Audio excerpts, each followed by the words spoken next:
I'm a cyclist and I live in the Pennines, and welcome to my channel. And this is the Pennines, they're all behind me. It's the 19th of December and it's time to go for a ride. Well, I tell a lie there, I've actually just done a ride, nearly 60 miles, and we've been into the Peak District to a place called New Mills, and we found a cracking little cafe. As you can see there, the bike's really dirty, so I'm going to get home, give it a good clean, and then I'm going to put my feet up and I'm going to have a nice cold pint of real ale because the pubs are shut.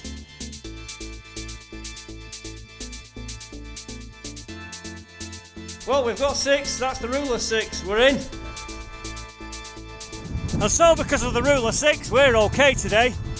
It means we can all go out and enjoy a group ride. And the ride today, we're going out towards Marple somewhere, heading out in the direction of Sett Valley Bridge.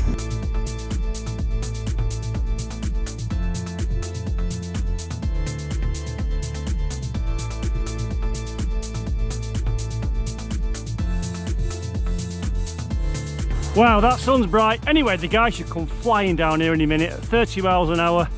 Got perfect tarmac. It's quite a nice day actually, I feel quite warm.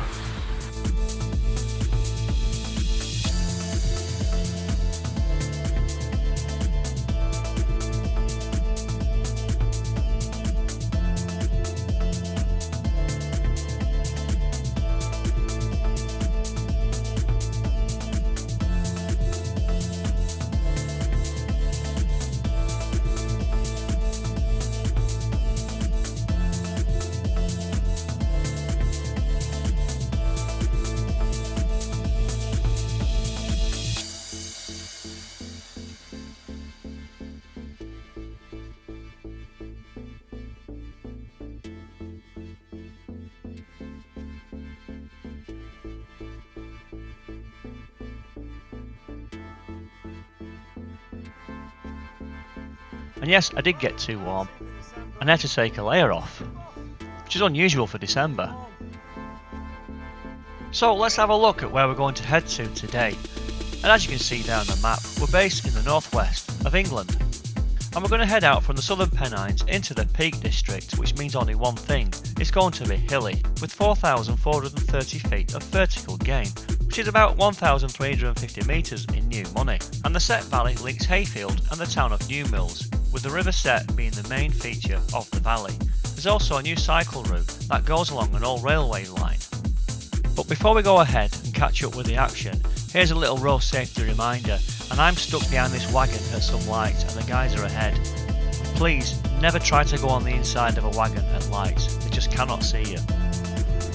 Well, we're on the big climb now, out of Sett Valley Bridge. It's called Mottram Cutting. It's a long one. Oh, it feels warm. Right, well, we're over the top of the climb now. The guy's waiting for me, fair play. Got a nice little descent now. But whilst the guys are waiting for me at the top, Chris fell over and damaged his bike, which we found out later on to be quite serious. You fall over standing up? Yeah. I think Chris has just kind of wobbled standing upright on the bike and gone over. My foot was still clipped in and I was with the SPD. Oh dear. In a bit of a mare is Chris here. Well, he's got no E-tap. Chris has had to turn back. The bike is in limp-on mode, so we'll crack on as 5 now. That's a shame.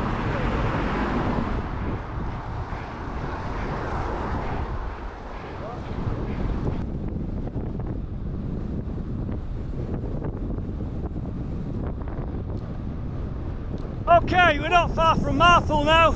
We're 24 miles into the ride and we've got some pace again with a bit of a cross headwind. I've got Mike and Owen behind me and Lee and Andy in front. So here we are now on the A626, which is the Glossop Road, and what happened here was basically Lee and Andy just put the hammer down, and the pace was really high. This is quite an undulating course here, and then it starts to drop down as we approach Marple Bridge. We've got Mike and Owen here putting some good turns in on the front with a nice little right-hander approaching. Just keep an eye on the cars ahead. We've got 2 cars and we followed them in all the way along this road. we were able to keep the pace as high as the cars were going at. At one point we was reaching 36 miles per hour. Again, having to wipe the camera quite often. We've got damp road conditions, but it felt good to be doing this speed along here. Every now and then though, we did get a bit too close to the cars and we had to back off.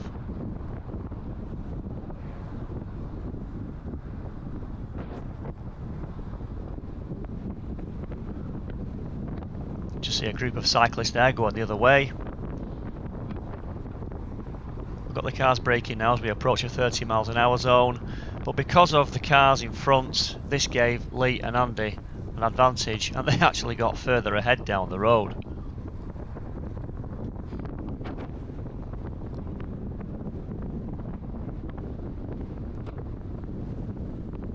Now you can see the road starts to drop. This is where I've got to be very careful. The road significantly starts to drop and the speed will increase just naturally anyway, and I'm aware that there's a big left-hand bend as we approach the town. You see here now, Owen's in the middle there freewheeling on the approach. Mike's well and truly drafting behind the car. The car in front still got its brake lights on. We've got the Land Rover ahead, that's just taking its time to get down here. And coming down this road, keeping up with the flowing traffic, you've got to be reading the road signs ahead. We've got 3 road signs here. One indicates a bumpy road surface, we've got a warning for a T-junction ahead, and then we've got that major left-hander to negotiate as well. So not only are you reading the tarmac, where the grids and the potholes are, you've got to be reading the road. And keeping an eye out for parked cars and doors opening on you.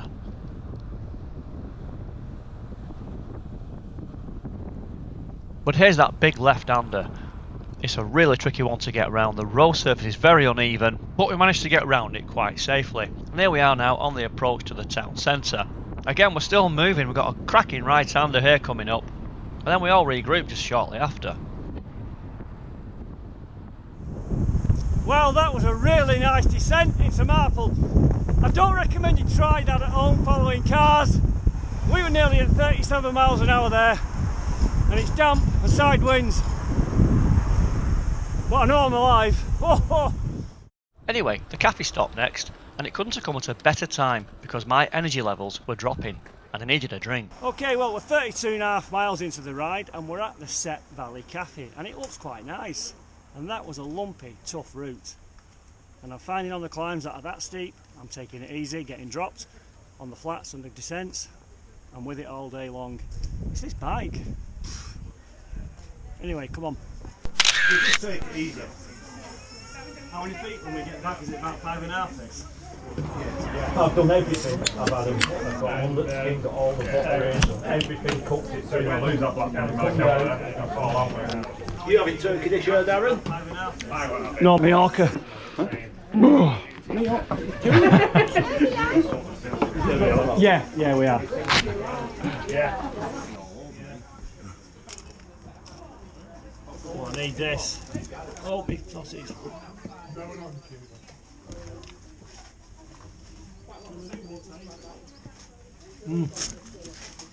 Right, well, we've stopped. It's got a bit chilly, so let's put this on. Soon get warmed up though.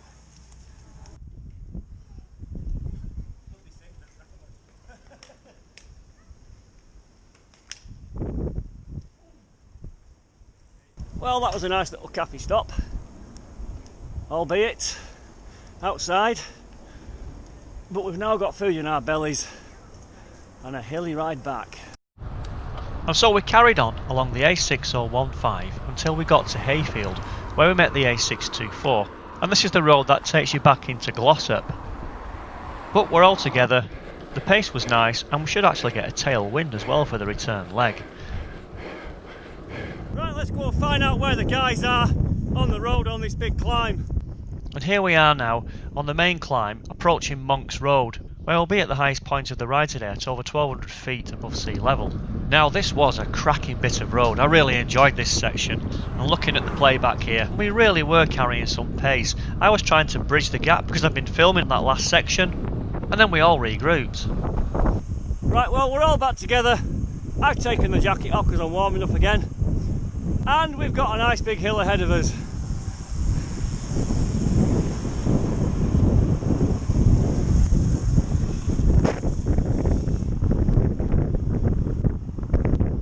And here we are now, just approaching the crest of this hill, and look at that for a view. That is the whole of Manchester and Cheshire ahead of us.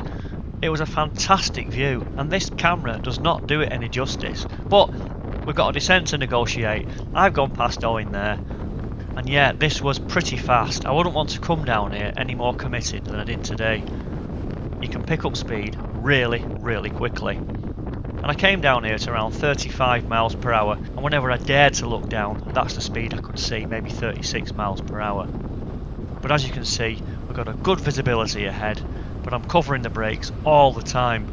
The wind was coming from the left, it was a side wind, and I could feel that on the front wheel in particular. Now approaching here, we've got a right hand bend, and we've got traffic approaching as well. So caution is really needed.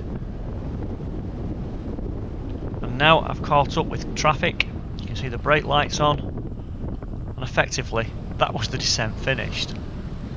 And looking at the map, we'd actually completed a loop around that part of the Peak District there, which put us at 39 miles into the ride.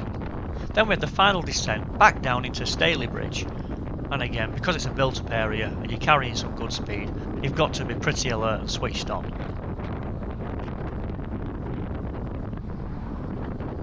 And so I'll leave you with this final clip of the descent. And can I thank you all for watching, commenting, and joining us on these bike rides. We're getting there slowly, people. And these videos are all about cycling for the keen, avid cyclist. But anyway, if I don't see you between now and Christmas, I wish you all a happy Christmas and thank you for watching all these cycling videos.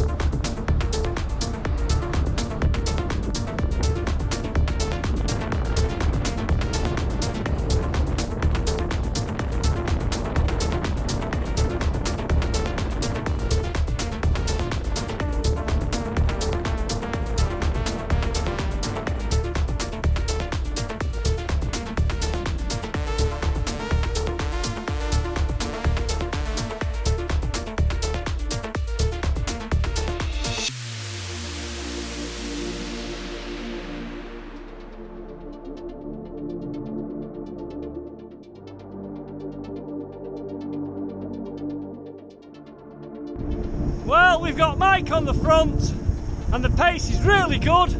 I must say it's a perfect pace, this. That didn't come out right, that.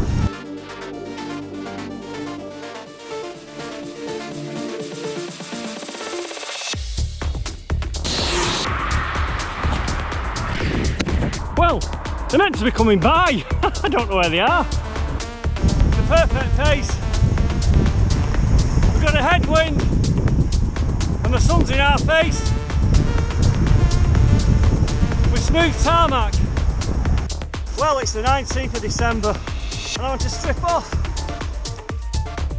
Right, well, we're not far from home now and the pace has just got a bit quick all of a sudden and the guys are getting a bit excited. 54 mile in 3.5 hours, 15 mile an hour.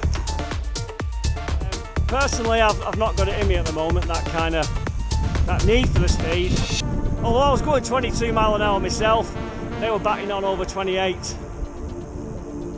The guys are really fit at the moment. Just trying to get the mileage in, get the winter miles in. I mean, I'm doing about 160 mile a week, so I've got some fitness, but I don't need it for speed really. I think in summer, it's a different ball game then. Until the next time, people.